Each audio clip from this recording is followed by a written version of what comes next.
Objectif. À la fin de cette capsule vidéo, vous devez être capable de trier les données selon un ou plusieurs critères. Utiliser les sous-totaux. Contexte. On dispose de la liste des employés d'une entreprise.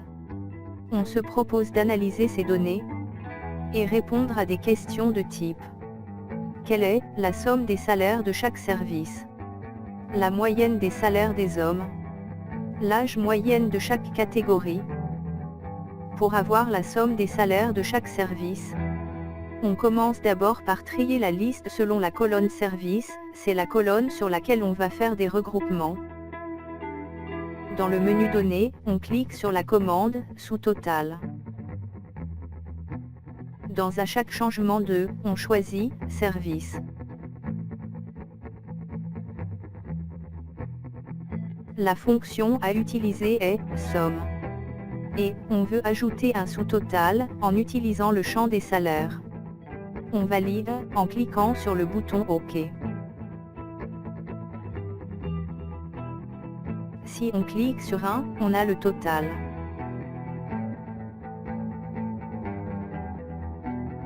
Si on clique sur 2, on obtient le sous-total de chaque service, en plus.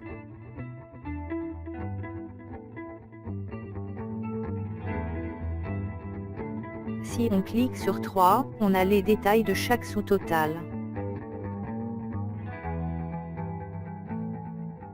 On clique sur la commande sous-total, puis sur le bouton supprimer tout, on revient donc à la situation initiale. Pour avoir la moyenne des salaires des hommes et des femmes, on effectue le tri selon la colonne titre. Dans le menu Données, on clique sur la commande sous-total. À chaque changement de, on choisit titre. La fonction à utiliser est moyenne. Et ajouter un sous-total des salaires. On valide par le bouton OK. Et on clique sur 2 pour obtenir un tableau résumant la situation.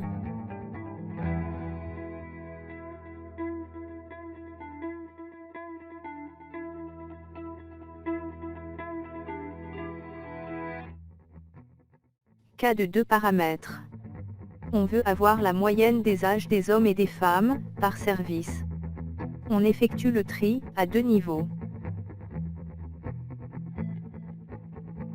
Tri par service, puis par titre. Dans le menu Données, on clique sur la commande sous-total. À chaque changement de, on choisit Service. La fonction à utiliser est moyenne. Ajouter un sous-total des âges. On valide par le bouton OK. On clique, de nouveau, sur la commande sous-total. À chaque changement de, on choisit titre. La fonction à utiliser est moyenne. Ajouter un sous-total des âges. Avant de valider par OK. On clique ici pour ne pas remplacer les sous-totaux existants. Et on clique sur 3 pour obtenir un tableau résumant la situation.